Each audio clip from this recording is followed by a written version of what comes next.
Guni-Guni TV.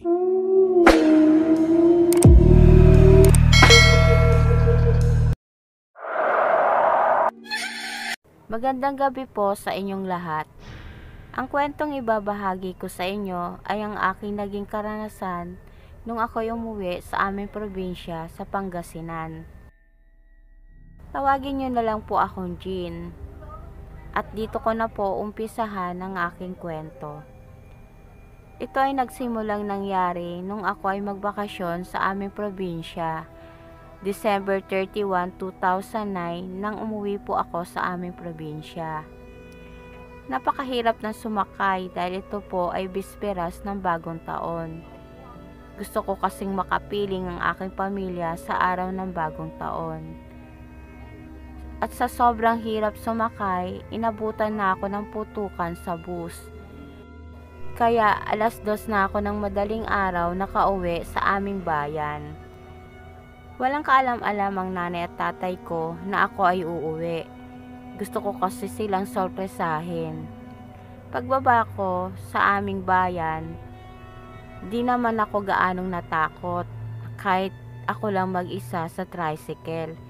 Kasi marami pang tao at katatapos lang ng putukan. At maraming mga poste ang nakatayo sa gilid ng mga kalsada.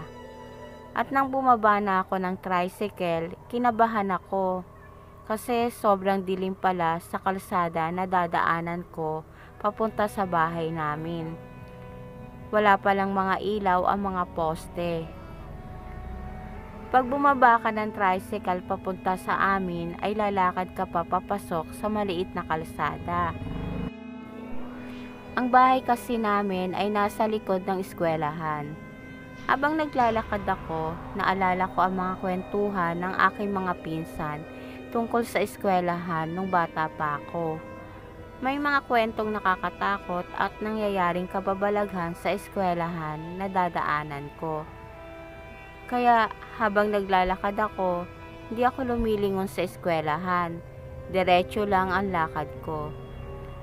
Nang malapit na ako sa aming bahay, nakita ko na may mga ilang batang naglalaro ng tagu-taguan, kaya nawala ang takot ko. Kasi sa isip ko may mga tao pa pala sa labas. Kumatok ako sa amin at nagulat ang aking mga magulang at kapatid. Hindi nila akalain na uuwi ako sa araw ng bagong taon. Naikwento ko sa kanila na marami pang bata na naglalaro sa likod ng paaralan. Nagulat sila sa sinabi ko dahil wala naman daw silang naririnig ng mga batang naglalaro sa labas. Nagulat ako sa sinabi nila. Sinabi ko sa kanila na kitang-kita ko na naglalaro ang mga bata. Kinilabutan ako sa sinabi nila. Para siguro hindi ako matakot, iniba na lang nilang usapan. Mga 4:00 na ng madaling araw na siguro ako nakatulog at nagising ako kinabukasan ng 9:00 ng umaga. At biglang pumasok sa isip ko ang mga batang nakita ko kagabi. Pilit kong inaalala ang kanilang itsura. Paano ko nga pala makikilala ang mga bata nakatalikod nga pala sila.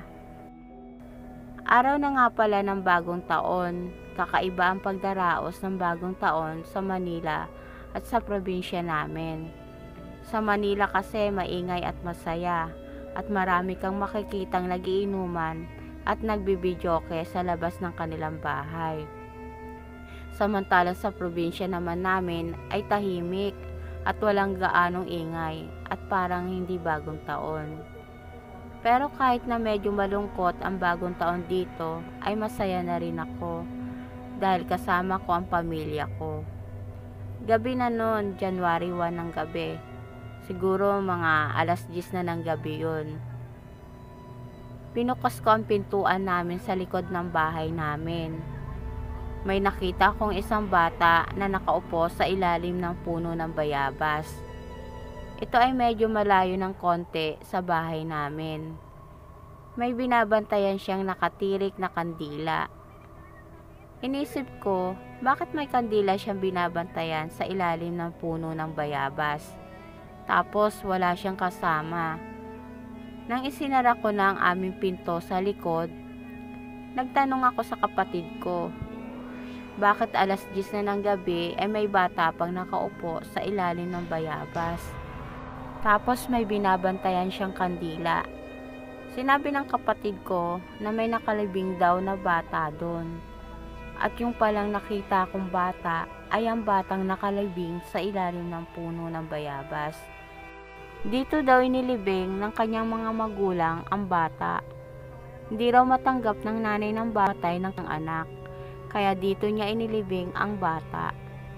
Kinilabutan ako sa kwento ng kapatid ko, at kwento pa ng kapatid ko na madalas daw magpakita ang multo ng bata. May mga nagsasabi na binabantayan daw ng bata ang sarili niyang puntod. Sobrang natakot ako sa sinabi ng kapatid ko at tumaas lahat ang balahibo ko sa katawan sa sobrang takot. Kaya nung gabi na yon ay takot na takot ako. Hindi ako makatulog ng gabi na yon at kahit nakapikit ako ay parang nakikita ko pa rin ang bata. Kinabukasan, pagising ko, tinanong ko ang kapatid ko, bakit parang hindi kayo natatakot? Sinabi ng kapatid ko na noong unang araw nilang lumipat dito ay natatakot raw sila, pero nasanay na raw sila. Kwento pa ng kapatid ko, sa likod daw ng bahay namin ay maraming tanim na kawayan. Doon daw sa maraming kawayan na yon ay ang dating kuweba ng mga Hapon. Marami raw namatay dito ng mga Hapon, kaya ito ay kinakatakutan. May mga gabi raw na makakarinig ka ng sigaw ng lalaki. Pag lumabas naman daw sila ng bahay namin, ay wala ka namang maririnig na sumisigaw, kwento ng tatay ko. Siguro daw, yung mga batang nakita kong naglalaro ay ang mga tiyanak daw yun. Nangyari na raw kasi ito sa kapatid ko. Isang gabi daw, galing ang kapatid ko sa inuman. Gabing-gabi na raw siyang nakauwi. Nakita niyang may mga batang naglalaro at nagtatawanan. Naisip niya raw na maaga pa raw siguro yon, kasi may mga naglalaro pang mga bata sa labas ng bahay namin. Lalapitan niya na sana ang mga bata, pero nang lapitan niya ang mga bata, ay nakita niya na nakalutang ang mga ito.